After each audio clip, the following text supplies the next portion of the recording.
Greetings once again. My name is John Gabriel and this is the new Calculus channel.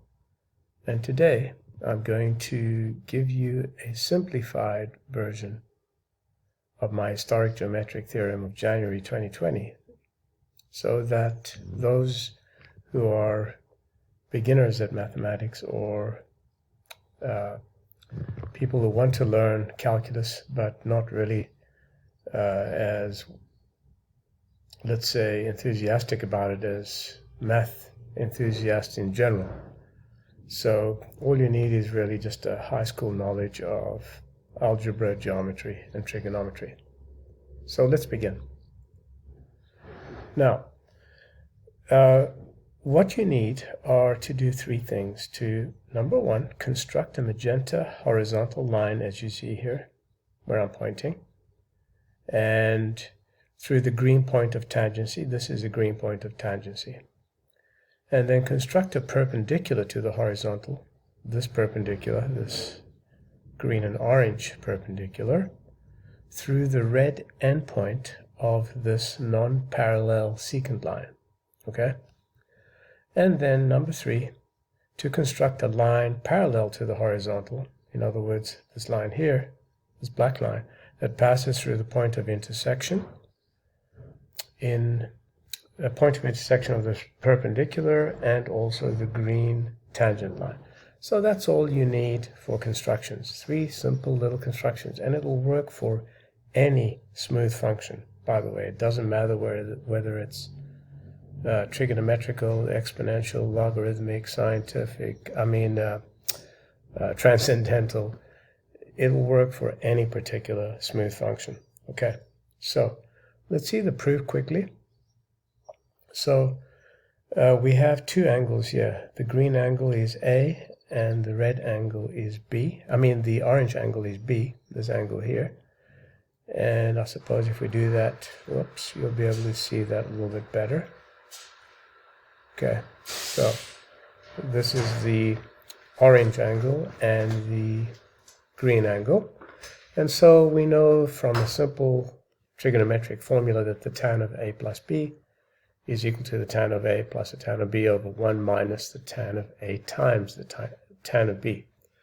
And of course that this is equal to this finite difference, which is f of x plus h, right?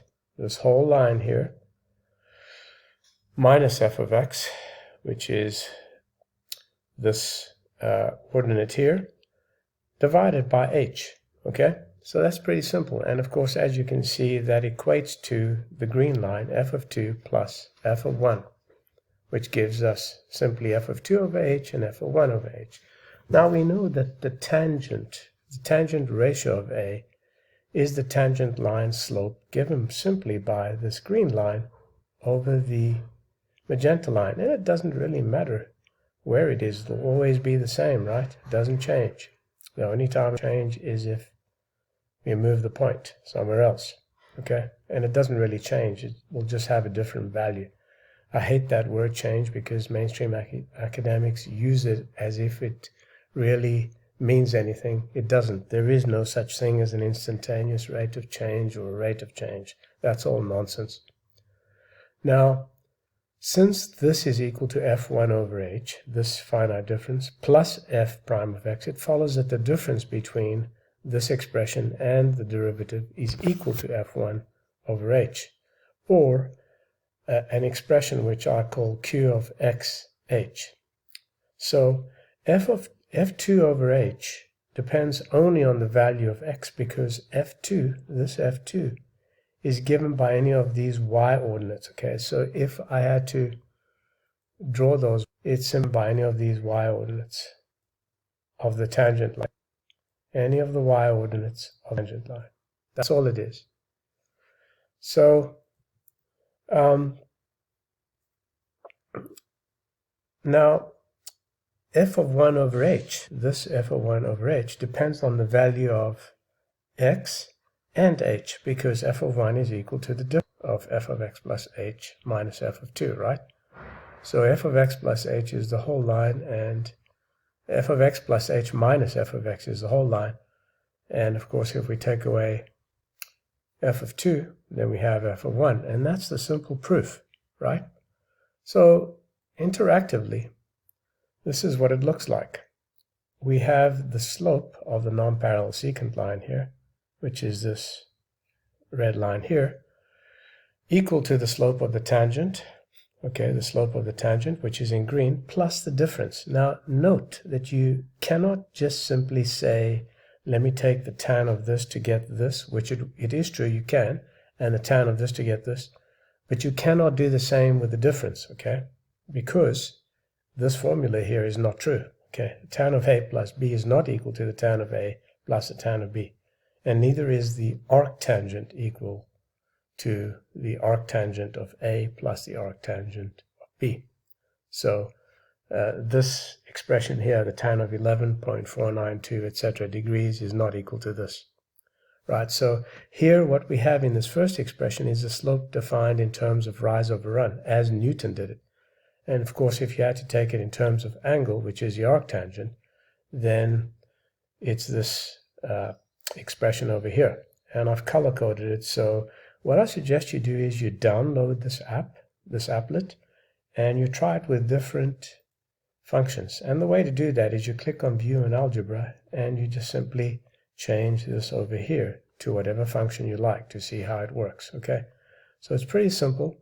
This applet is a beautiful applet that will show you how to do it. Now, to gain a better understanding, what you need to do is you need to go to this article which I've written, which is a very detailed explanation of my geometric theorem. And it shows you not only how this expression works in terms of the derivative, but also how you can define the definite integral. And it's got plenty of examples. So you move along down here, you'll see the definite integral defined in terms of the same identity. There you go, okay? And then you'll see many more examples of how you can use this and what it actually means in terms of the area under a curve. All right, there's no infinity, no infinitesimals, and no circular rot of limit theory. So there you have it. Be certain to study this article. It will take you quite a while to study it, but it's worth the effort, and it will help you to understand calculus like you've never understood it, and like your professors of mathematics have never understood it either, and haven't even been able to explain to you. You know, there is a crisis in calculus education, and the crisis is due to the fact that your lecturers and teachers don't understand calculus, and if they don't understand it, how can they teach it to you? So the first thing is that, you know, you have to understand these deep concepts. And ironically, the theorem is simple, and once you understand the theorem, you can understand everything else there is to understand in calculus, because there is really nothing to it. You don't need any limit theory or ill-formed concepts.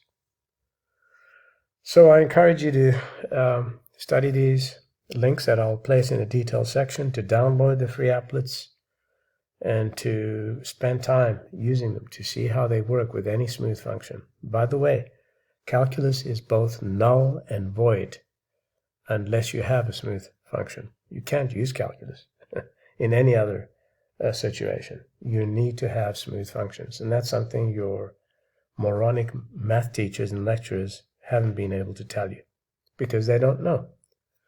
So if you're not already a subscriber to my channel, be sure to subscribe.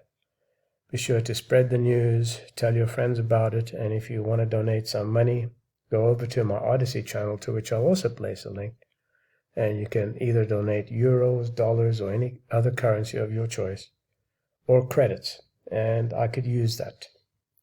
So that's pretty much it. I'm John Gabriel. This is a New Calculus channel. Till next time, goodbye.